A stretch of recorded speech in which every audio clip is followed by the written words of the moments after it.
ونعوذ بالله من شرور أنفسنا ومن سيئات أعمالنا من يهده الله فلا مضل له ومن يضلل فلا هادي له وأشهد أن لا إله إلا الله وحده لا شريك له وأشهد أن محمدا عبده ورسوله يا أيها الذين آمنوا اتقوا الله حق تقاته ولا تموتن إلا وأنتم مسلمون يا أيها الناس اتقوا ربكم الذي خلقكم من نفس واحدة وخلق منها زوجها وبث منهما رجالا كثيرا ونساء واتقوا الله الذي تساءلون به والأرحام إن الله كان عليكم رقيبا يا أيها الذين آمنوا اتقوا الله وقولوا قولا سديدا يصلح لكم أعمالكم ويغفر لكم ذنوبكم ومن يطع الله ورسوله فقد فاز فوزا عظيما أما بعد فإن خير الحديث كتاب الله وخير الهدي هدي محمد صلى الله عليه وسلم وشر الأمور محدثاتها وكل محدثة بدعة وكل بدعة ضلالة وكل ضلالة في النار. أعوذ بالله السميع العليم من الشيطان الرجيم. بسم الله الرحمن الرحيم. ألم تر كيف فعل ربك بأصحاب الفيل ألم يجعل كيدهم في تضليل وأرسل عليهم طيرا أبابيل ترميهم بحجارة من سجيل فجعلهم كعصف مأكول.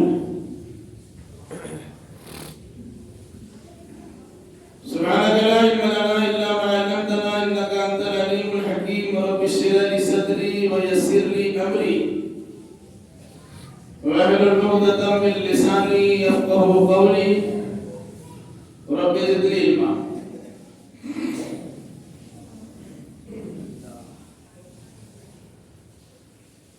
ہر طرح کی تعریف لائق و سزاوار ہے. ہر چیز کے خالق و مالک اللہ رب ذوالجلال والاکرام کے لیے جو سارے جہان کا تنہا پالنہار ہے. اور درود و سلام نازل ہو جملہ انبیاء کرام علیہم السلام پر، خصوصاً احمد مصطفیٰ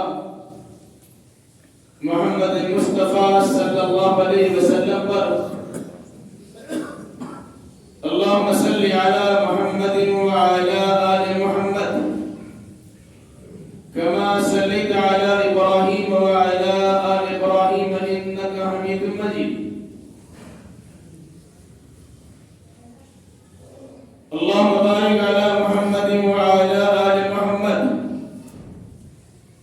كما باركت على إبراهيم وعلى آل إبراهيم إنك حميد مجيد.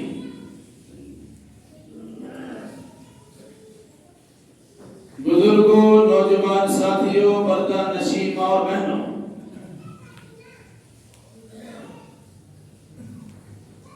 خطبہ مسنونہ کے بعد قرآن مقدس کی ایک مکمل سورہ کی تلاوت کی گئی ہے.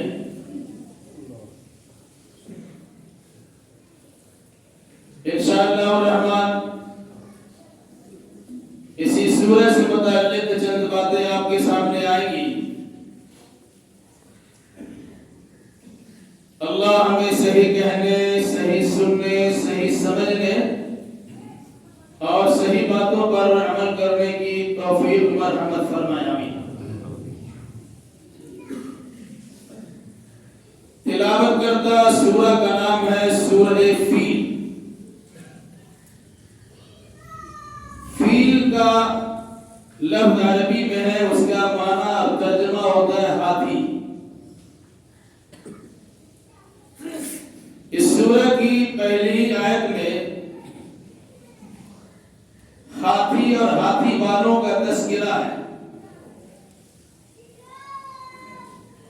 اور اسی مناسبت سے اس لفظ فیل کو اس سورہ کا نام رکھ دیا گیا۔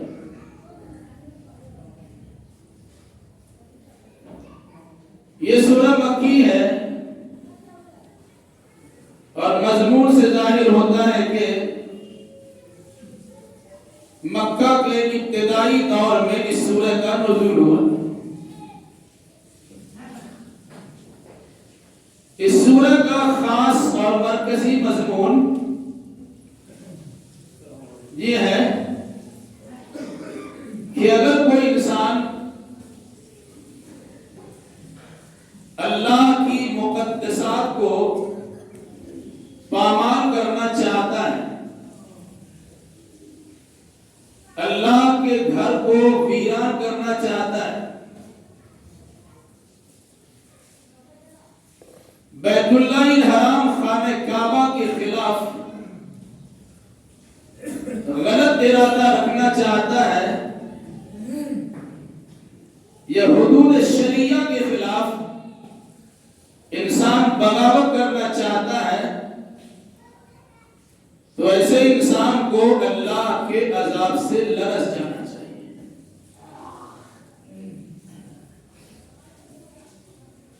مثال کے طور پر بیت اللہ کے یعنی خانہ کعبہ کے ڈھانے کے ناجائز اور ناپاک ارادوں کے ساتھ ابرہہ کا لشکر مکہ کی طرف رواں دوا تھا کہ اس خاص مقام پر اللہ کے عذاب سے دوچار کر دیے گئے اور انہیں تباہی و بربادی میں مبتلا کر دیا۔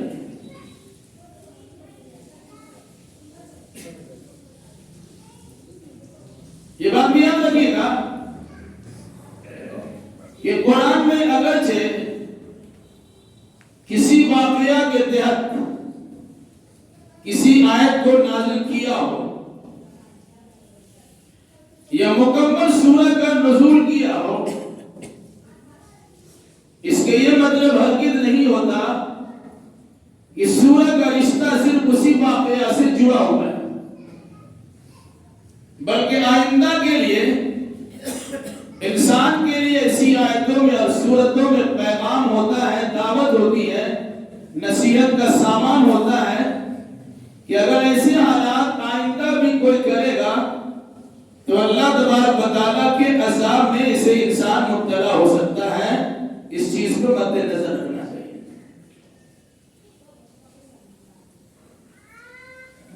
سورۃ الفیل ہاتھی والا واقعہ کو بیان کرنے والی سورہ۔ یہ ہاتھی والے کا واقعہ کیا ہے، اس کا تذکرہ تھوڑی دیر میں آپ کے سامنے ہوگا۔ پہلے آپ اس سورہ کے الفاظ پہ غور کر لیجیے تاکہ جب اس سورہ کی تلاوت کریں تو آپ کو یہ احساس ہو کہ آپ پڑھ کیا رہے ہیں۔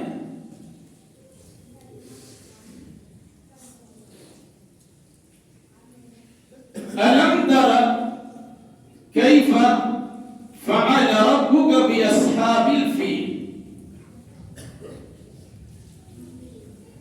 کیا آپ نے دیکھا نہیں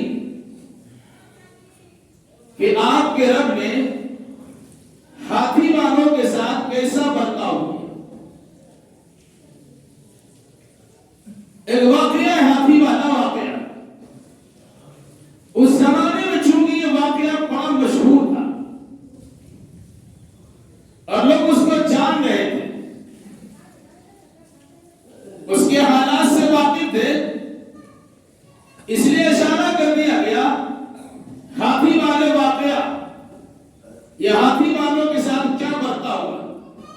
جیسے آپ کہتے ہیں آپ 1947 کو یاد ہی ہوگا، کیوں یاد ہے کہ ہندوستان اس دن آزاد ہوا۔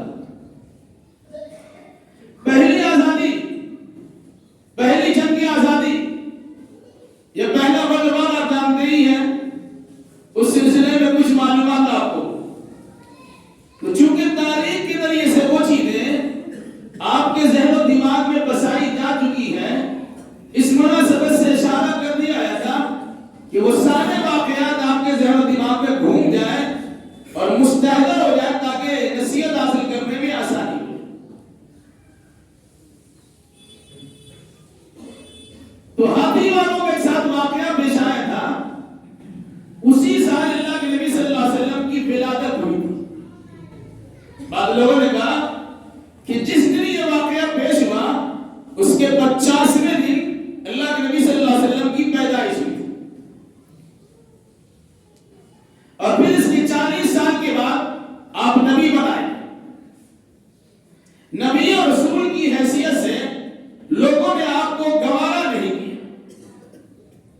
تو یاد دلایا کہ تمہیں اصحاب الفیل کا واقعہ معلوم نہیں ہے.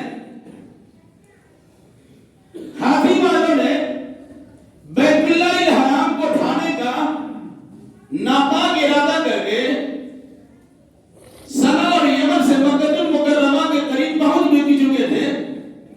تو اللہ نے اپنے گھر کی عبادت کی اور جن لوگوں نے ناپاک ارادہ رکھا تھا اسے تہس نہس کر دیا. مراد اگر آج کوئی انسان رسول اکرم صلی اللہ علیہ وسلم کی شان میں گستاخی کرے گا اور ان کے خلاف مختلف قسم کی سازشوں کو رچے گا تو واقعہ یاد رکھے اصحاب الفیل سے زیادہ طاقتور اب نہیں ہے. جب اللہ نے اسے چٹکیوں میں مسل دیا اور معمولی پرندوں کے ذریعے سے تہس نہس کر دیا تو تم کس کھیت کی مولی ہو؟ تمہارے ساتھ بھی ایسا برتاؤ ہو سکتا ہے اور تمہیں پتا بھی نہیں چلے. کیا فرمایا؟ الم ترا، کیا آپ نے دیکھا نہیں؟ سوال ہوگا کہ اللہ کے نبی صلی اللہ علیہ وسلم اس واقعہ کے 50 دن کے بعد پیدا ہوئے، دیکھے کیسے؟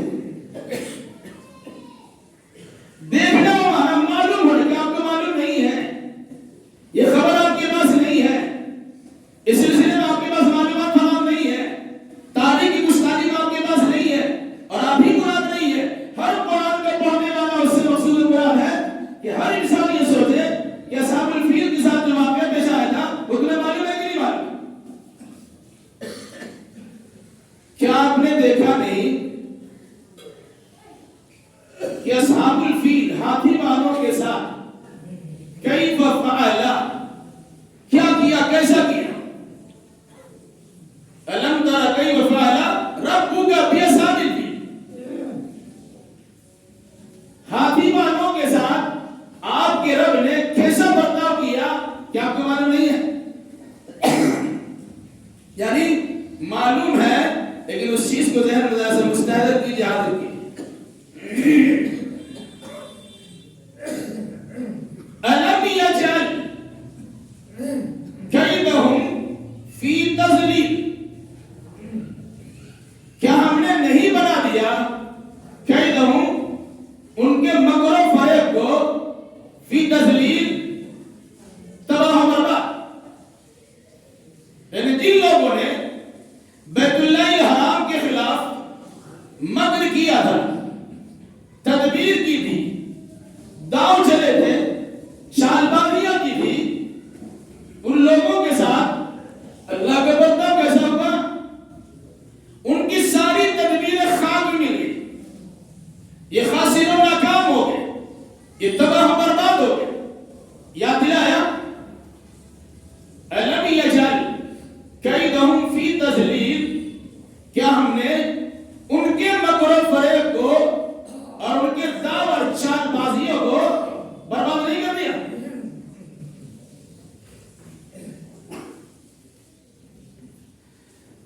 فارسل علیہم طیرا ابابیل، تباہ و برباد کس طرح کیا گیا؟ کہ ہم نے ان پر پرندے بھیج دیے، جھنڈ کے جھنڈ.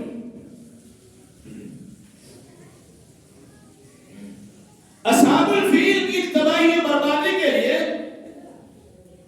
ہم نے پرندوں کا جھنڈ بھیجا. غور کیجیے گا، الفاظ میں غور کیجیے. ایک طرف ہاتھی جیسا بھاری بھرکم جانور ہے جس پر لشکر سوار ہے، بیت اللہ کو خاک ملانے کے لیے تیار ہے. اس کے مقابلے کے لیے اللہ نے ایک چھوٹا سا پرندہ بھیج دیا. تیر مطلب پرندہ، کوئی ہے کبوتر.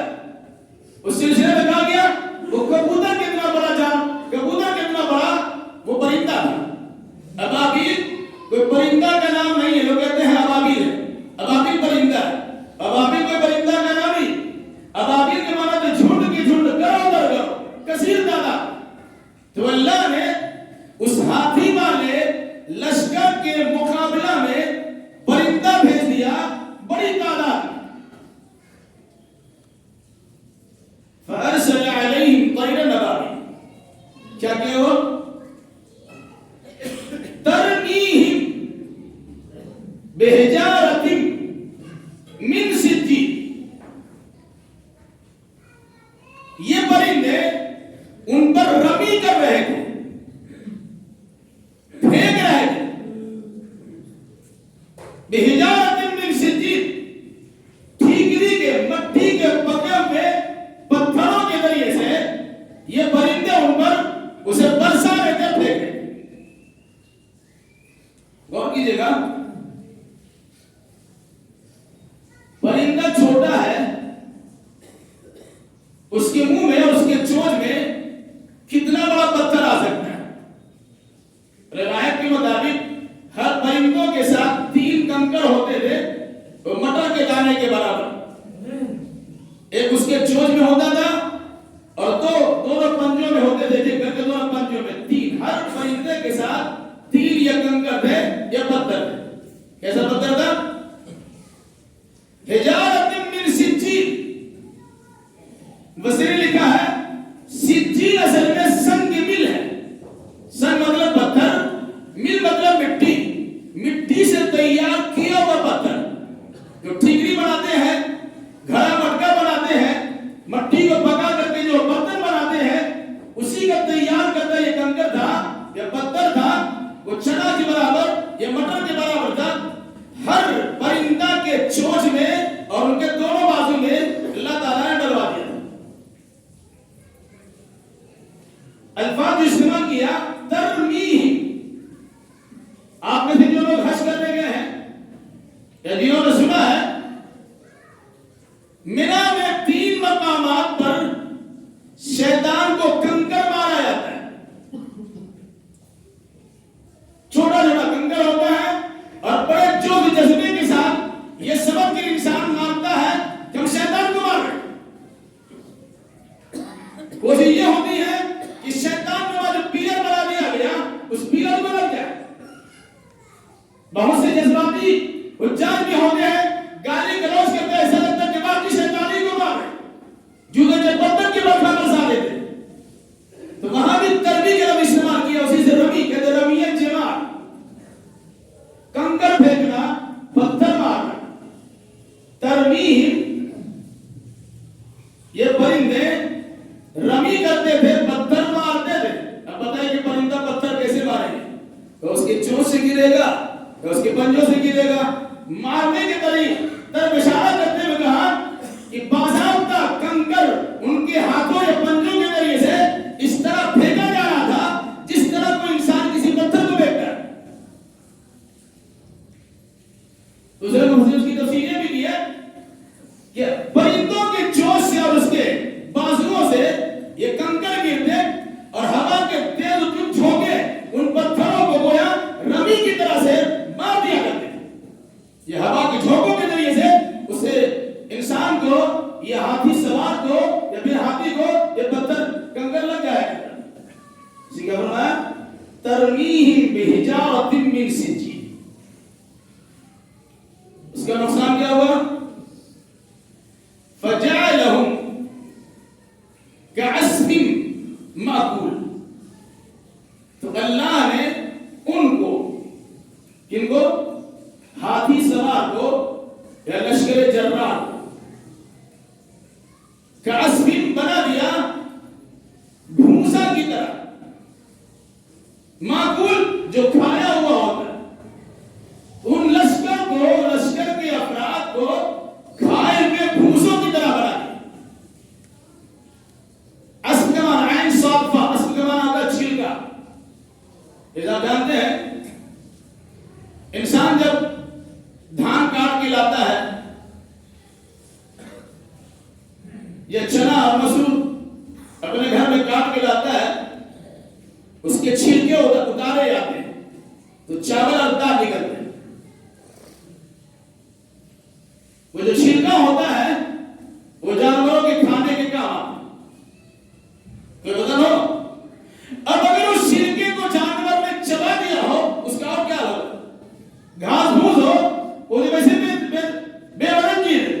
اگر جانور نے اپنے منہ میں لیا اور اسے کھا کر پھر اگل دیا، یا جانور کی پرورش کرنے والے لوگ کٹی کاٹتے ہیں، جانور کا کھانا تیار کرتے ہیں، اس کو ناک میں رکھتے ہیں، کھلانے کے لیے کسی برتن میں دیتے ہیں، جانور کبھی کھاتا ہے، کبھی چھینتا ادھر ادھر گراتا ہے، کبھی پاس کرتے ہوئے جگالی کرتے ہوئے اس کے منہ سے کچھ چیزیں نکل بھی آتی ہیں، تو نکلنے کی صورت میں جو اس گردوں کو وہ گھاس پھوس کی جو کیفیت ہوتی ہے کہ اسی طریقے سے ابرہہ کے لشکر کو اللہ تبارک و تعالیٰ نے کمزور سے کمزور بنا دیا کہ کسی کی مقابلہ کرنے کی طاقت و توانائی اس کے اندر نہیں ہے۔ یہ ہے الفاظ اور اس کی مختصر ترجمہ۔ ایک بار ترجمہ پھر سن لیجئے، اس سلسلے میں جو پیغام ہے وہ آپ کے سامنے ہے۔ الم تر کیف فعل ربک باصحاب الفیل، کیا آپ نے دیکھا نہیں کہ آپ کے رب نے ہاتھی والوں کے ساتھ کیسا برتاؤ کیا؟ الم یجعل کیدہم فی تضلیل، کیا اس اللہ نے ان کے مکر و فریب کو تباہ و برباد نہیں کر دیا؟ فارسل علیہم طیرا ابابیل، تو اللہ نے ان پر پرندوں کا جھنڈ بھیج دیا۔ ترمیم بحجارۃ من سجیل، یہ پرندے ان پر ٹھیکری سے یا مٹی پکے مٹی سے تیار کرتا کنکریٹ کے برکھا برسا دی۔ فجعلہم کعصف مأکول، پھر اللہ نے ان لشکر کو یا ہاتھی سوار کو ایسا بنا دیا جیسا کھایا ہوا بھوسا۔ یہ اس کے نتیجہ اور واقعہ کی طرف آئے۔ مکہ توحید کا مرکز تھا جسے حضرت ابراہیم علیہ السلام نے بسایا تھا۔ باپ بیٹے نے مل کر مکہ المکرمہ میں بیت اللہ الحرام کی تعمیر کی خانہ کعبہ بنایا۔ دنیا کے بت کدہ میں پہلا وہ گھر خدا کا، ہم اس کے پاس ماں ہے، وہ پاس ماں ہمارا، خانہ کعبہ کی تعمیر ہوئی۔ اس سے پہلے بتا چکی ہے گزشتہ ہفتہ کہ ابراہیم علیہ السلام نے اپنے ایک بیٹے کو اسی مکہ المکرمہ میں جہاں بھی بیت اللہ الحرام ہے اسی کے قریب میں بسایا تھا، اور اللہ تبارک و تعالیٰ سے دعا کی تھی کہ الہی یہاں ہم تیرے گھر کی تعمیر کر رہے ہیں اور اپنی اولاد کو یہاں رکھنے جا رہے ہیں، مقصد یہ ہے کہ لوگوں کے دل و دماغ کو ان کی طرف مائل کر دے، اور جو لوگ یہاں بسیں گے یہاں رہیں گے انہیں امن و امان کے ساتھ گھروں کی روزی پہنچا دے۔ اللہ تبارک و تعالیٰ کی بارگاہ سے یہ دعا مقبول ہوئی اور اللہ نے اس شہر کو آباد بھی کر دیا۔ جتنی کثیر آبادی مستقل وہاں رہتی ہے، چاہے باہر سے آنے والوں کی وجہ سے ہو، ویسی کثیر آبادی کہیں نہیں ہے، اور جیسے پھل فروٹ وہاں کے باشیوں کو مہیا فراہم ہوتے ہیں، دنیا میں کسی جگہ پر ایسے پھل فروٹ مہیا نہیں ہوتے۔ اسی بیت اللہ الحرام ابراہیم و خلیل اللہ نے اور اسماعیل ذبیح اللہ نے دونوں باپ بیٹے نے مل کے تیار کیا اور اسے مرکز توحید بنا دیا۔ ایک زمانہ ایک دور ایسا آیا کہ کعبہ کے ارد گرد میں 360 بت لگا دیے اور جن کو موحد ہونا چاہیے تھا وہ مشرک بن کی زندگی گزار رہے تھے۔ یہ مکہ کا حال تھا۔ یمن، حبشہ اور دوسرے علاقوں میں کرسچنوں کی آبادی زیادہ تھی، عیسائی لوگ پائے جاتے تھے۔ عیسائیوں کے دل میں یہ بات کھٹکی کہ بڑے مذہب کے ماننے والے تو ہم ہیں، ہماری تعداد بھی بہت بڑی، ہر جگہ ہمارا دور دورہ ہے، جبکہ سارے لوگ مکہ المکرمہ آتے ہیں، وہاں اللہ کے گھر کا طواف کرتے ہیں، حج عمرہ ادا کرتے ہیں، سارا بزنس کا معاملہ وہی ہوتا، تجارتی کاروباری سفر وہیں طے ہوتے،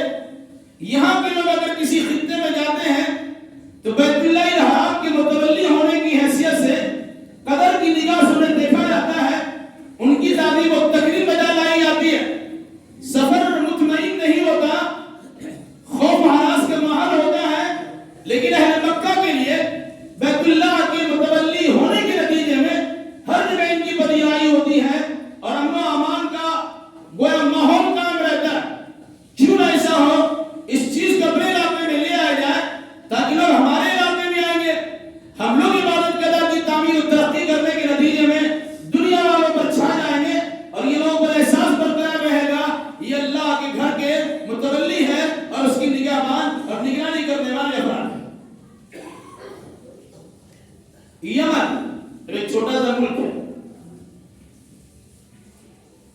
یمن میں گورنر تھا ابرہہ، جو در حقیقت حبش کے زیر نگین ملک چلتا تھا. حبشہ کے اندر ہے ایک ملک چلتا تھا. حبشہ کا بادشاہ کرسچن و عیسائی تھا، اور خود ابرہہ نامی جو یمن کا گورنر تھا یہ بھی بڑا متعصب قسم کا، تنگ نظر قسم کا عیسائی تھا. اس نے ارادہ بنایا جس کو قرآن نے کہا کئی چھوٹا کاف یاد ہے، مکر و فریب. الم یجعل کیدہم فی تضلیل، کہ ہم نے اس کے مکر و فریب کو چال اور داغ کو برباد نہیں کر دیا. وہ کیا جال تھا؟ وہ تو کعبہ گرانے کے لیے آیا تھا. وہ کھلا یار کے ڈھا دے گا، چال تو سمجھ میں نہیں آیا. وہ چال کیا تھا؟ بیت اللہ کی جگہ پر ہمارا تیار کرتا کنیسہ دنیا میں مسلموں کا تسلیم کیا جائے گا کہ اللہ کا گھر یہ ہے. اس کی چال یہ تھی کہ دنیا والوں کے سامنے خانہ کعبہ کے متولی لوگ بڑے امن و امان کے ساتھ گھومتے ہیں اور ان کی پذیرائی اور خدمت گزاری کی جاتی ہے. ہم اگر کنیسہ کے حفاظت کرنے والے ہوں گے اور لوگ ہمارے یہاں حج عمرہ کو تشریف لائیں گے تو ہمارا بھی سفر اسی انداز سے معمول ہوگا. علاوہ اس کے شام، فلسطین اور مصر وغیرہ میں جو تجارتی کاروبار ان کے بڑے ہوئے ہیں وہ سارا معاملہ ہمارے اختیار میں چلا ہے. یہ ان کی سازشیں تھی. یہ داؤ اور مکر تھا، یہ چھپے ہوئے مخفی ان کے راز تھے، جس کے نتیجے میں خانہ کعبہ کو اٹھانا چاہتے تھے. اس لیے یمن میں ایک زبردست کنیسہ بنایا، گرجا بنایا. اس زمانے کے اعتبار سے بڑا ہی خوبصورت بنایا، بڑا مضبوط بنایا، بڑا لمبا چوڑا بنا دیا، اور لوگوں نے مشہور کر دیا کہ اب سب لوگ یہ حج عمرہ کرنے کے لیے آئے. لوگوں کی طرف سے مخالفتیں بھی ہوئی، بھائی جو بنا ہوا ہے وہ بنا ہوا، تم اس کی جگہ پر کیوں بناؤ؟ جن جن لوگوں نے مخالفت کی ان کے پاس تعداد پڑی ہے، افراد پڑے ہیں، مقابلہ ہوا، لوگوں کو تباہ و برباد کر دیا، اپنی حکمرانی تسلیم کر رہے. ایک دن آئے، اس نے بادات کا پلان بنایا، اعلان کیا کہ ہم جا رہے ہیں چڑھائی کرنے کی. افراد کتنے تھے بتایا؟ 60,000 کا لشکر جرار تیار کیا. 60,000، جس میں سامنے 9 یا 13 ہاتھی تھے. زیادہ ہاتھی تعداد نہیں ہے، آدمی ہے. دوسرے سواریوں کے ذریعے سے آنے والوں کی تعداد 60,000، لیکن جو سامنے حرام دستہ ہے یا مقدمۃ الجیش کے طور پر لشکر کے جو نمائندہ افراد ہے اس کی تعداد صرف 9 ہے یا 13 ہے جو ہاتھی سوار تھے. اس میں ہاتھیوں کا ایک سردار تھا جس کا نام محمود رکھا تھا. یہ اسمہ نجاشی، یہ حبشہ کے بادشاہ نجاشی کی طرف سے باضابطہ پیش کیا گیا تھا کہ ہماری طرف سے یہ محمود نامی ہاتھی آگے گئے. اسی 9 یا 13 ہاتھیوں کی وجہ سے ہاتھی والے کہہ دیے. کیوں ایسا تھا؟ بیت اللہ کو ڈھانے کے لیے اگر نوبت آئے، ہم توڑ نہیں سکیں گے، ہاتھ سے گرا نہیں سکیں گے، تو رسوں کے ذریعے سے بیت اللہ کو باندھا جائے گا اور ایک ساتھ یہ سارے ہاتھی کی تو اسے کھینچا ڈالیں گے. اس کی طاقت و توانائی کے سامنے کعبہ ڈھک کے رہ جائے گا. اور اللہ دار بات ہوتی ہے. اس مناسبت سے کچھ ہاتھی بھی رکھے گئے. دوسری بات کہ ہاتھی بھاری بھرکم ایک جانور ہے، اگر اس کے دماغ خراب ہو جائے اور وہ پکڑا جائے تو کسی بھی مسل سکتا ہے.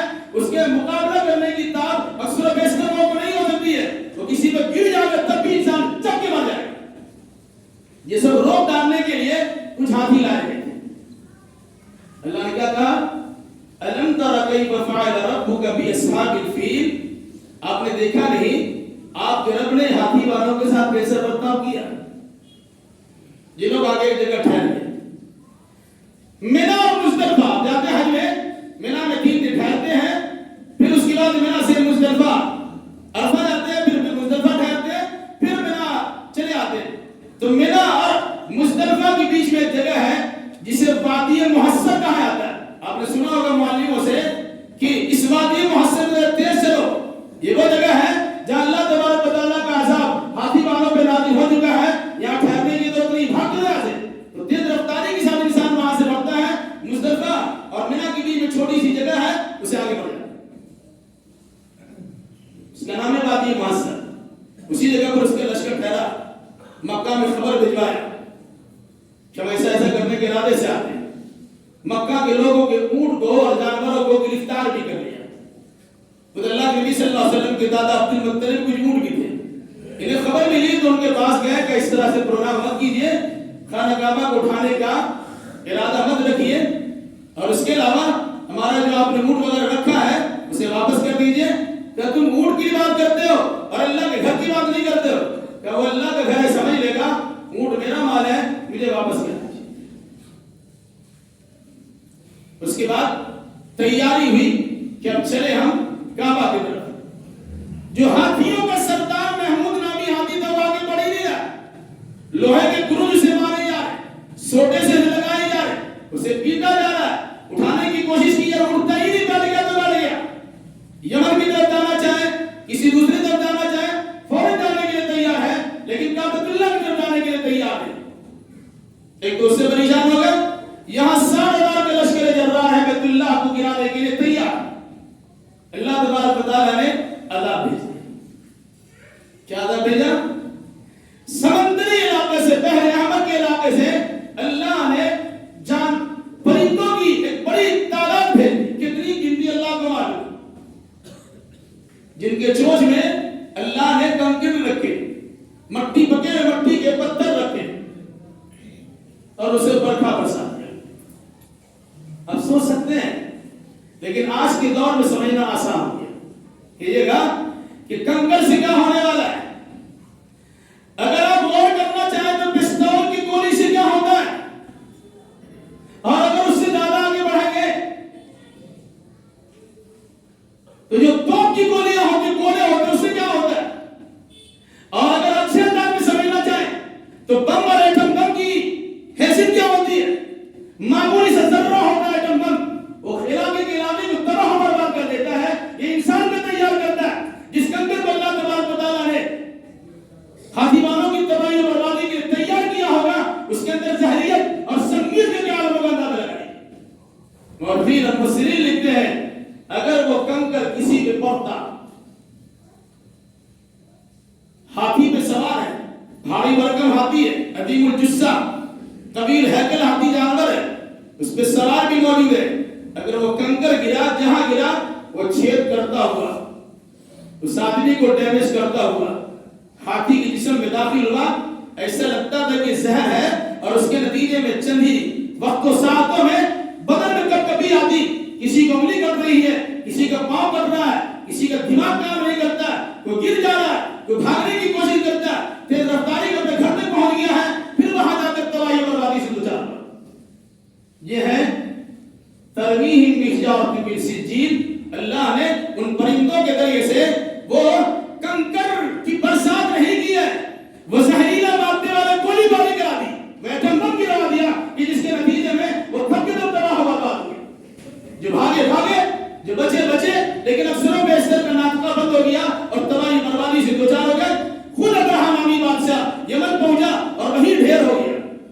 حضرت عائشہ رضی اللہ تعالیٰ عنہ, اس ہاتھی سوار میں سے 2 آدمی مکہ میں رہ گیا تھا, ہم نے اسے دیکھا ہے. کیا حالت میں دیکھا؟ تو بوڑھے ہو چکے, دانے دانے کو ترس گئے, آنکھ کی بینائی چلی گئی, اور ساتھ ساتھ فالج زدہ لقمہ مار دیا ہے, وہ کسی کام کا نہیں ہے. فجعلہم کعصف مأکول, کھایا اور بھوس بنا دیا. چلے تھے بیت اللہ کو اٹھانے کے لیے, ہاتھی سوار ہو گئے اپنا روگ چلانے کے لیے, لیکن اللہ تبارک و تعالیٰ نے معمولی سے پرندے کے ذریعے سے اسے تباہ و برباد بھی کر دیا, اور اس کی عزت و ناموس کو خاک بھی ملا دیا, اور بیت اللہ حرام کو اللہ تبارک و تعالیٰ نے محفوظ رکھا ہے. اس سورہ کا پیغام سمجھیے, پیغام کیا بنتا ہے. دنیا کی ساری مسئلوں کا رشتہ بیت اللہ الحرام سے ہے.